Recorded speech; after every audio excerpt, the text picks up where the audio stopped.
Hola, qué alegría que podamos compartir con ustedes una nueva edición de Nexos. Somos el programa de televisión dedicado de lleno a promover la inclusión de las personas con discapacidad y adultas mayores. Tenemos más de 16 años al aire y si es la primera vez que se encuentra con uno de nuestros contenidos, no se preocupe, únase a nosotros en el movimiento por una sociedad con igualdad en el acceso a los derechos. Todavía nos queda mucho camino. Nosotras somos María Fernanda Jiménez y Yuri Muñoz, quienes les saludamos desde la Universidad de Costa Rica y le invitamos a acompañarnos la siguiente media hora. En la edición de hoy estaremos conversando sobre la osteogénesis imperfecta, condición que muchas personas conocen como huesos de cristal. Pero antes, conocemos los resultados de la primera encuesta nacional sobre discapacidad. En el marco del Día Nacional de la Persona con Discapacidad y el 23 aniversario de la Ley de Igualdad de Oportunidades para las Personas con Discapacidad, Ley 7600, el Instituto Nacional de Estadística y Censos, en conjunto con el Consejo Nacional de Personas con Discapacidad, CONAPDIS, presentaron los resultados de la primera encuesta nacional sobre discapacidad. Poco más de 670,000 personas se encuentran en situación de discapacidad. Esto es el 18.2% de la población. Anteriormente, la encuesta nacional de hogares estimaba que cerca del 10% de la población presentaba discapacidad, es decir, el dato casi se duplicó. La encuesta nacional de hogares no es una encuesta para medir discapacidad, es una encuesta más general. La encuesta nacional sobre discapacidad sí es para eso, sí tiene ese objetivo. Y la metodología que se utiliza es una metodología más compleja y más robusta para medir discapacidad. Con la encuesta nacional de hogares, la pregunta que se está utilizando es una pregunta que se ha utilizado a partir del 2010.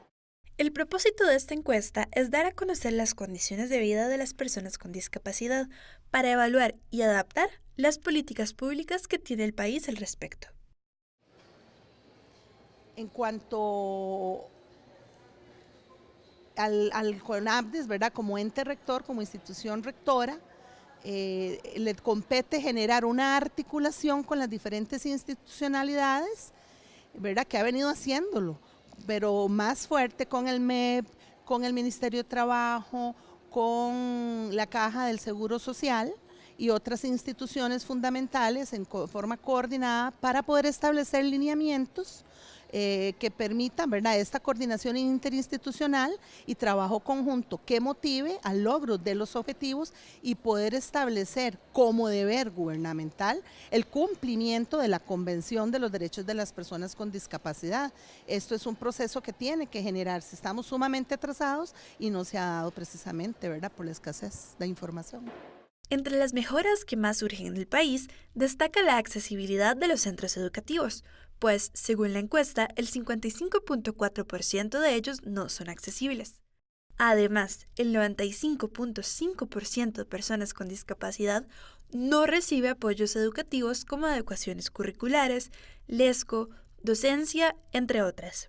Las personas con discapacidad tienen menos oportunidades de acceder a un trabajo.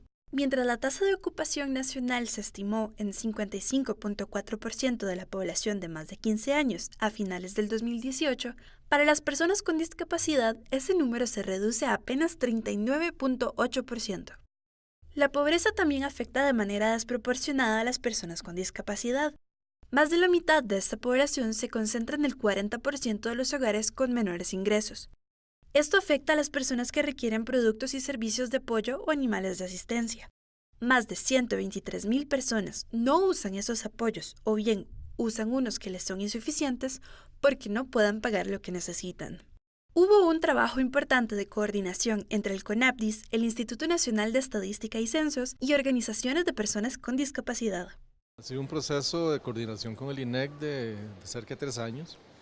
Era un proceso largo, ¿verdad?, de mucha investigación, mucho estudio, de conocer metodologías de medición de la discapacidad a nivel internacional.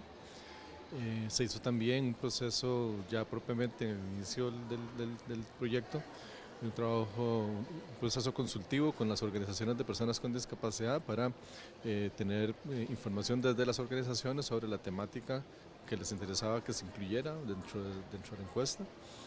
Se cotejó con cada uno de los derechos contemplados en la Convención. En el país existen una gran cantidad de normas que regulan y permiten la inclusión de las personas con discapacidad, pero la falta de conocimiento sobre sus necesidades dificulta que se integren a la sociedad. Hasta ahora, había una deuda histórica, puesto que no se contaban datos precisos para desarrollar políticas públicas acordes. El CONAPDIS espera que con la primera encuesta de discapacidad se avance hacia la eliminación de esas brechas. Bueno, esto es porque es muy importante tener información básica con relación a las estadísticas del tema. Anteriormente estas estadísticas no se podían tener, entonces era muy difícil tomar decisiones sobre políticas públicas y otras acciones.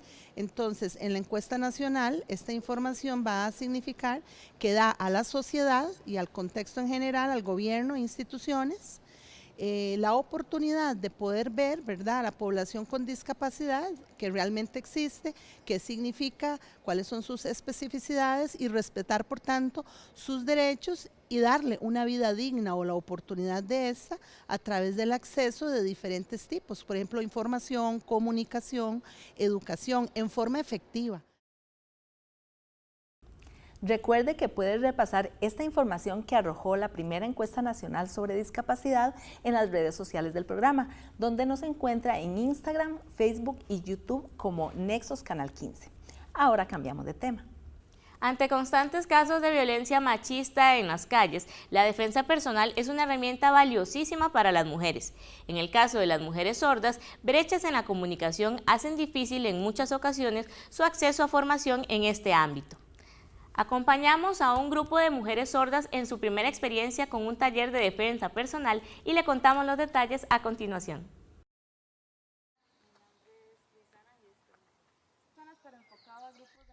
Las barreras para acceder a la información son las que suelen afectar con más frecuencia a las personas sordas.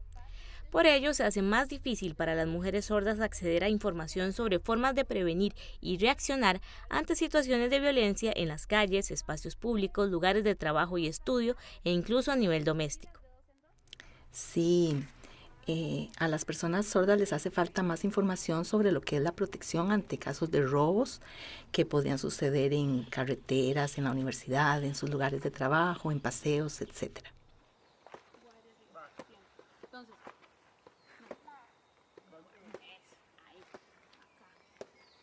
Porque las personas sordas no tienen acceso al aprendizaje sobre defensa y esto es muy importante, pues actualmente hay muchos peligros. Hay robos a mano armada todos los días. Además, esta oportunidad nos la ofrecieron gratis. Aprendimos mucho y es muy importante, pues no hay una oferta de capacitación en otros lugares. Estamos agradecidos por ello. La defensa personal es una herramienta que puede significar la diferencia entre la vida y la muerte de una persona que es violentada. Ante los constantes casos de asedio a las mujeres en la vía pública, toma aún más trascendencia tener conocimientos de cómo resguardar la seguridad personal. Consciente de ello, Daniela Lizano creó Self Defense Project e imparte clases de defensa personal. En conjunto con la Academia de Enseñanza de Lengua de Señas costarricense, Henson Lesco, impartió un taller gratuito para mujeres sordas. Información hay en diferentes medios, por ejemplo, videos en YouTube. Sin embargo, son de forma oral, no tiene subtítulos y no accedemos a la explicación. Además, hay personas sordas que no tienen comprensión de lectura para la información escrita. Entonces, en este tipo de taller presencial, con la presencia de intérprete de Lesco, podemos comprender claramente y aprendemos mucho mejor. Bueno, es importante saber protegernos ante peligros que se presenten en las calles, por ejemplo, robos. Aprender defensa personal es muy importante para mantener a salvo nuestra vida. La mejor pelea es la que se evita, pero ante situaciones de agresión inevitables, conocimientos básicos sobre defensa personal son indispensables. Experiencias como este taller demuestran que es posible realizar los ajustes razonables para acercar la información a las personas usuarias de la Lesco.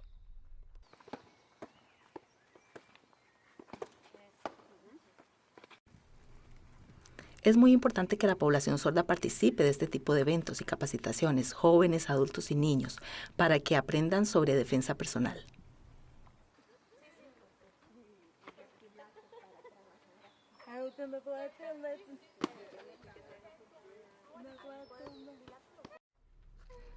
Le recomiendo a las mujeres sordas que aprendan defensa personal.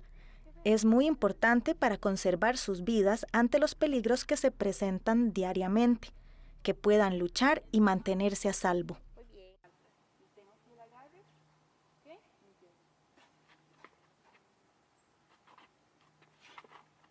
Pues con los conocimientos adquiridos poco a poco, ahora lo que necesito hacer es aplicarlos y practicarlos. Es muy difícil, pero me gusta muchísimo.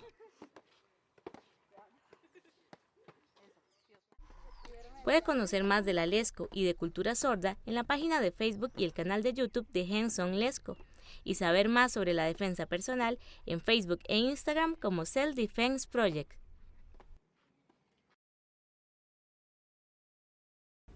Les recuerdo que nos encuentra como Nexos Canal 15.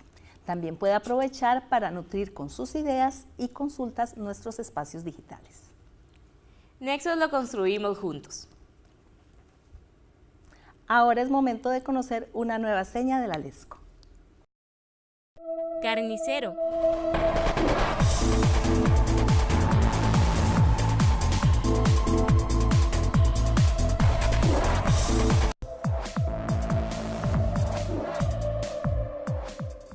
Estamos de regreso en Nexos, producción de la Universidad de Costa Rica, especializada en promover la inclusión. Nuestro tema central de hoy es la osteogénesis imperfecta, que es una condición que muchas personas identifican por su nombre popular, huesos de cristal. Para hablar de ese tema estaremos conversando más adelante con Nicole Mesén, que es una mujer con esta condición, que además es una lideresa en la lucha por los derechos de las personas con discapacidad y de las personas jóvenes. Antes de conversar con ella, le presentamos la siguiente semblanza para que usted la conozca. Nicole Mesén es una persona joven involucrada en la política. Tiene 24 años y se describe a sí misma como una mujer alegre, valiente e independiente. A los 10 días de nacida, fue diagnosticada con osteogénesis imperfecta, una condición causada por la ausencia de colágeno en el organismo, la cual provoca que sus huesos se fracturen con facilidad. Mis papás decidieron llevarme con el pediatra que veía a mi hermana mayor y él les dijo, les recomendó ir con un genetista porque el diagnóstico que me habían dado cuando nací fue acondroplasia ósea, o sea, enanismo.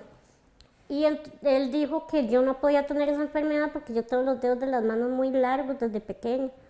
Entonces él dijo que yo podía tener cualquier otra cosa menos eso y nos recomendó con un genetista. Y ya el genetista apenas me vio, me diagnosticó la enfermedad. Para los padres de Nicole, enterarse sobre la condición de su hija fue muy difícil.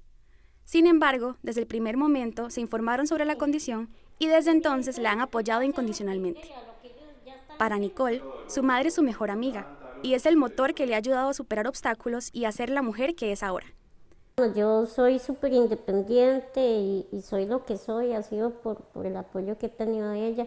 Ella me enseñó desde pequeña a defender mis derechos y un día, para ser exacta, a la edad de 7 años, ella me dijo, Nicole, si usted no defiende sus derechos, nadie lo va a hacer por usted. Y fue ahí donde yo comencé a empaparme sobre mis derechos y ahí fui creciendo y defendiendo mis derechos hasta que ya tuve la oportunidad de defenderlo de los demás, ¿verdad? Su vocación de servicio y su pasión por defender los derechos de las personas con discapacidad le motivaron a formar parte de un partido político cuando tenía 19 años. Actualmente es regidora suplente de la Municipalidad de Goicoechea.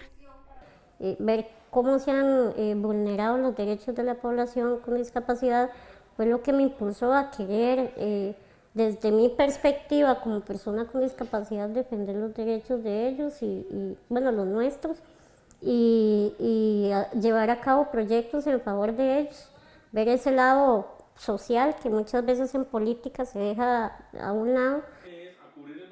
Según sus compañeros del Consejo Municipal, Nicole es una persona alegre, luchadora y fiel a sus principios.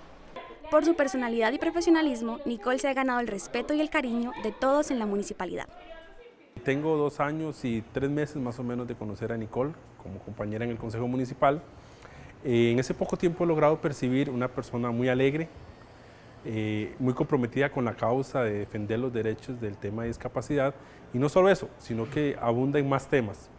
Ella es comprometida con su trabajo, con su asistencia, es muy leal, es una compañera. Para nosotros la queremos mucho dentro del Consejo Municipal. Independientemente de los grupos políticos que hay, ella se lleva bien con todos. Con ella me río mucho, disfruto mucho cuando paso el tiempo con ella, aparte que yo soy una de las personas que la llevo a la casa, la voy a recoger, la traigo a su trabajo, entonces ese tiempo que venimos en el carro, venimos disfrutando de ese momento.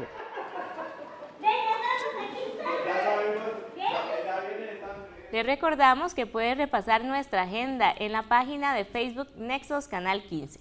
Ahora llegó el momento de conocer nuestra segunda palabra en lengua de señas costarricense en esta edición. Contador.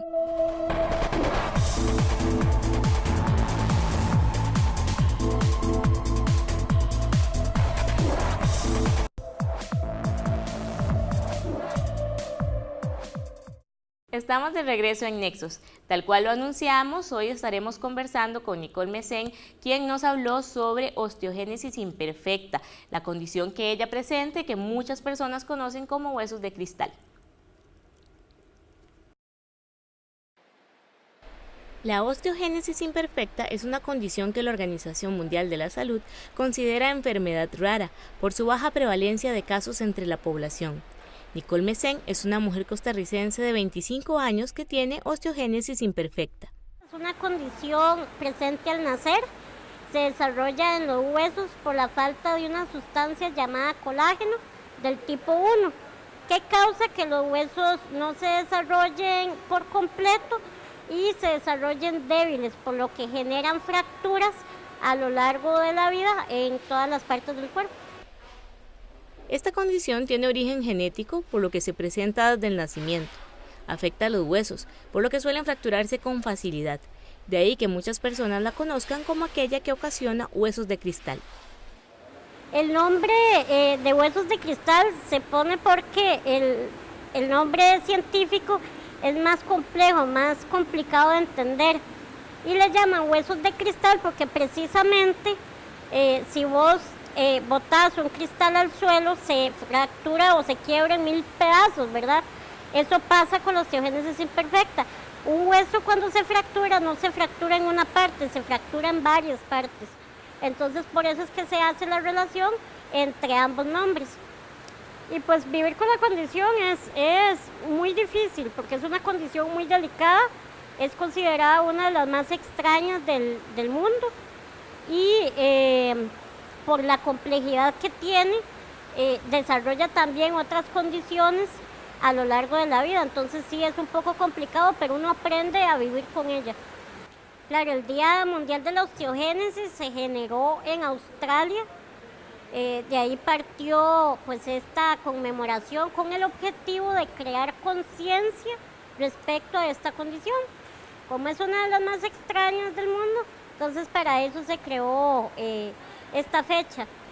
Se visten de amarillos, la conmemoración se llama Wishbone Day, que en español sería como el día del hueso de la suerte, y el logo precisamente es como el hueso de la suerte que le llamamos, que es el de dos piquitos, y se hace toda una campaña a través de redes sociales donde las personas se visten de amarillo porque fue el color oficial, con un hashtag que es el del Wishbone Day y se empieza a compartir información sobre la condición.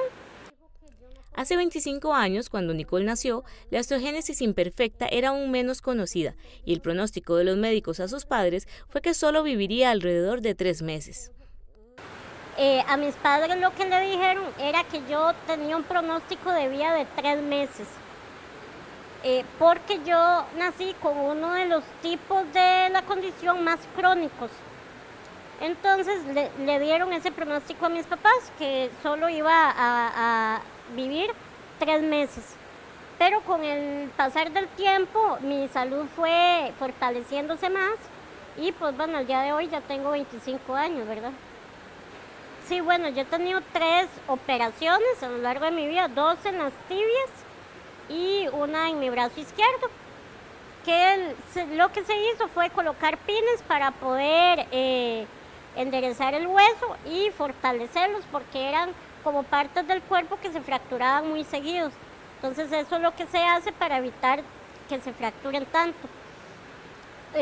Cuando uno va desarrollando, ya va entrando a la adolescencia y entrando a la edad adulta, la condición ya es menos crónica. Entonces, por ejemplo, yo hoy en día ya voy casi para 18 años de que no tengo una fractura, porque además de los tratamientos y todo que he tenido durante un tiempo, también el desarrollo y todo, ya la madurez del cuerpo al entrar a la edad adulta, te permite pues que la condición ya se estabilice más. El desconocimiento por parte de la mayoría de personas sobre esta condición fortalece las barreras a las que las personas con osteogénesis imperfecta se enfrentan a diario. Estas barreras actitudinales se suman a los obstáculos estructurales que las personas con discapacidad se encuentran de manera cotidiana.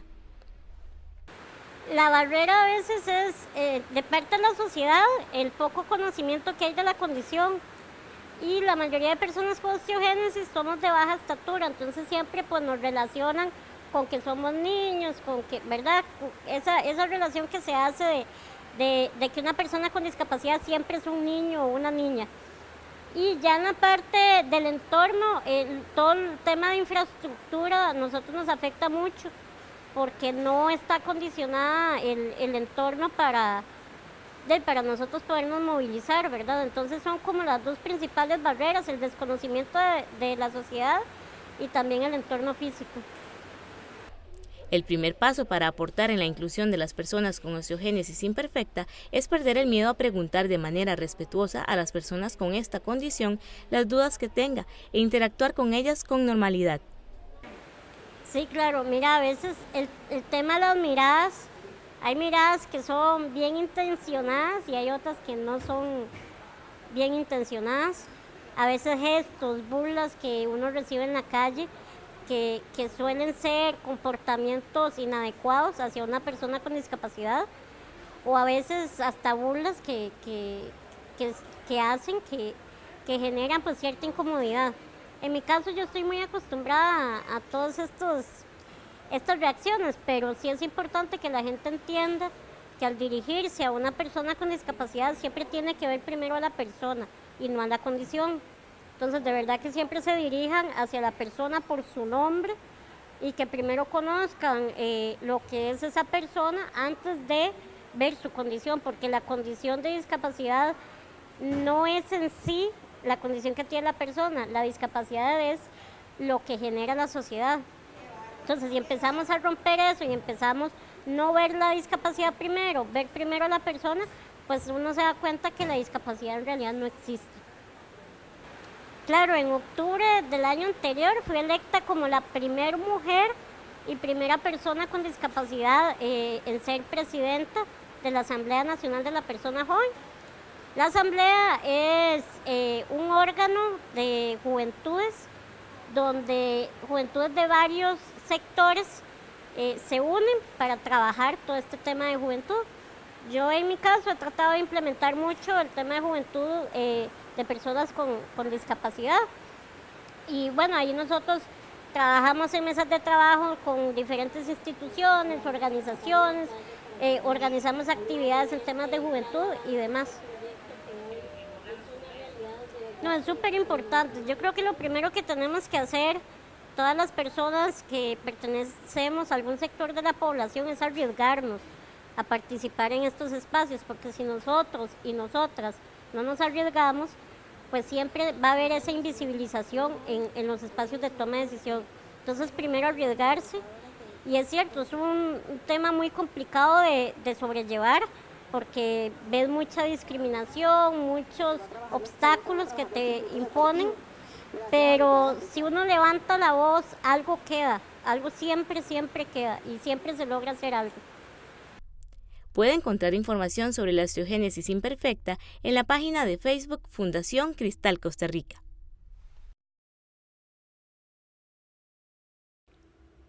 Le agradecemos muchísimo a Nicole habernos compartido su experiencia y estos datos sobre la osteogénesis imperfecta, que es la condición que ella presenta.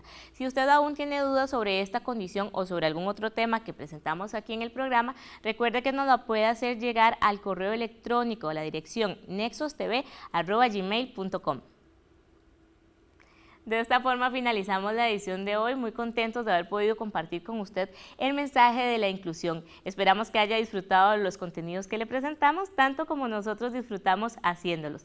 Recuerde que cada semana puede disfrutar de una nueva edición de Nexos en Canal 15 de la UCR, en 13 Costa Rica Televisión y en las distintas cableras locales alrededor de todo el país.